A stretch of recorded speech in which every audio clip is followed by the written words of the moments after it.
High above the mortal realms, beyond the reach of the highest mountain peaks and the wandering clouds, lies the resplendent kingdom of Indraloka. It is a place where the sun does not set, for the very air is infused with the golden radiance of the Devas. The palaces are crafted from living light, and the gardens of Parijata flowers exhale a fragrance that grants peace to the weary soul.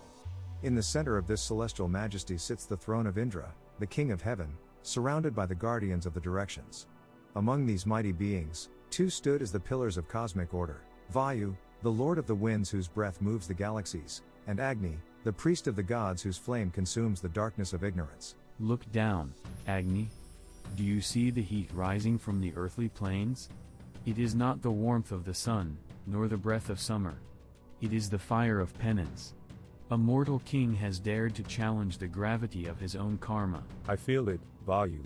It reaches my heart even here in the celestial heights.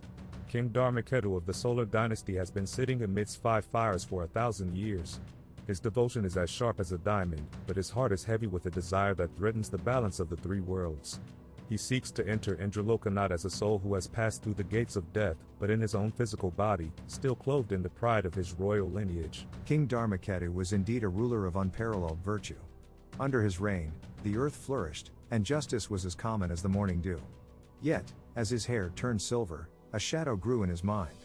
He believed that his purity was so great that he should not be subject to the common laws of mortality. He wished to walk the streets of Indraloka and sit among the gods while still breathing the air of the earth. His penance was so intense that the smoke of his offerings began to cloud the vision of the celestial seers. My brothers, the throne of heaven trembles. Dharmaketu is a righteous king, but his ambition is a spark that could ignite a conflagration. If a mortal enters our realm through sheer force of will without shedding his ego, the distinction between the mortal and the divine will vanish. We must test him. Vayu, Agni, you are the messengers of the subtle and the manifest. Go to him. With a roar that shook the firmament, Vayu descended like a cosmic cyclone, his form invisible yet felt as a pressure that could flatten mountains. Beside him, Agni moved as a pillar of crimson flame, illuminating the void between the worlds. They arrived at the hermitage of Dharmaketu, where the king sat motionless. His skin was like bronze, and his eyes were closed in deep meditation. The heat surrounding him was so great that the very stones were beginning to melt. Mortal king, awaken from your trance. The gods have heard your silent cry. I am Agni, the witness of all actions. Why do you scorch the earth with your desire? Dharmaketu opened his eyes. They were like 2 burning coals, reflecting a soul that had conquered the flesh but not the self. He stood up, and though he was thin from fasting, he carried himself with the majesty of an emperor. O great Agni, and mighty Vayu, I prostrate before you. I seek no wealth, no long life, and no worldly power. I seek the right to enter the halls of Indra in this very form. I have upheld Dharma my entire life. I have never lied, never turned away a beggar, and never retreated in battle. Does my merit not earn me a seat among the immortals? Merit is a bridge, king, but your body is made of the 5 elements of the earth. To enter Indraloka, you must be lighter than a thought. Your pride and your virtue is a weight that even I, the wind that carries the worlds, cannot lift. Then I shall increase my penance until the very foundations of Indraloka crack. I will prove that a man can be greater than the laws of the universe. Even as the king spoke, the sky turned a bruised purple. A terrifying sound, like the grinding of celestial gears, echoed through the atmosphere. From the dark crevices between the stars, an ancient shadow began to emerge. The Asuras, led by the cunning general Shukra, had sensed the king's pride. They knew that a crack in the Dharma of a great king was a doorway through which they could invade the heavens. A host of demons, riding on beasts made of shadow and malice, descended upon the earth and the lower gates of Indraloka. Look at the pride of the human. It is the perfect anchor. While the Devas are distracted by Dharmaketu's stubbornness, we shall seize the nectar of immortality and cast the gods into the void. The battle began with a ferocity that eclipsed the sun. The Asuras unleashed weapons of darkness that sucked the light from the sky.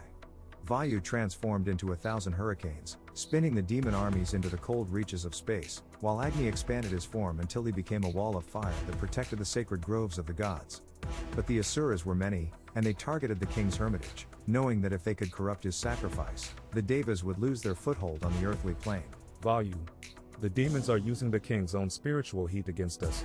Because he seeks heaven for himself, his energy has become a weapon for those who seek to destroy heaven. King Dharmaketu, see what your ambition has wrought. Your penance has become a ladder for the shadows. Protect your people, protect the Dharma, or you shall be remembered not as a saint, but as the one who opened the gates for the end of the world. The king looked up and saw the carnage. He saw his own kingdom being ravaged by the Asura hordes. He saw the divine Agni and Vayu struggling to hold back the darkness because of the discord he had created.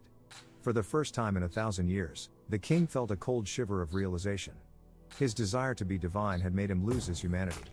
He saw that his body, which he cherished so much, was nothing compared to the safety of the world. I have been a fool. I sought the glory of the gods while forgetting the duty of a king. Agni, take my life. Vayu, scatter my essence. If my body is the anchor for this evil, let it be consumed. I surrender my desire. I surrender my form. Let my only merit be the protection of the innocent. With those words, the king did something no mortal had ever done. He did not ask for a reward. He offered himself as a total sacrifice. He walked into the center of Agni's divine flame, not to survive it, but to fuel it. He gave his breath to Vayu, not to keep it, but to strengthen the god's wings. Your sacrifice is pure, Dharmaketu. Now, witness the power of a heart without ego. As the king's physical form dissolved into the sacred fire, a blinding light erupted from the hermitage. Agni's flames turned from red to a brilliant, celestial white, fueled by the king's ultimate surrender. Vayu caught the king's spirit and spun it into a lance of pure air and light.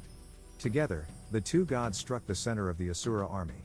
The darkness was not just pushed back, it was disintegrated. The demons fled back into the voids, and the sky over Indraloka cleared, revealing a beauty more profound than before. The battle is won, but the sacrifice must be honored. Dharmaketu has shed his pride and his mortal coil to save the balance of the worlds. He can no longer remain a man, for he has transcended the earth.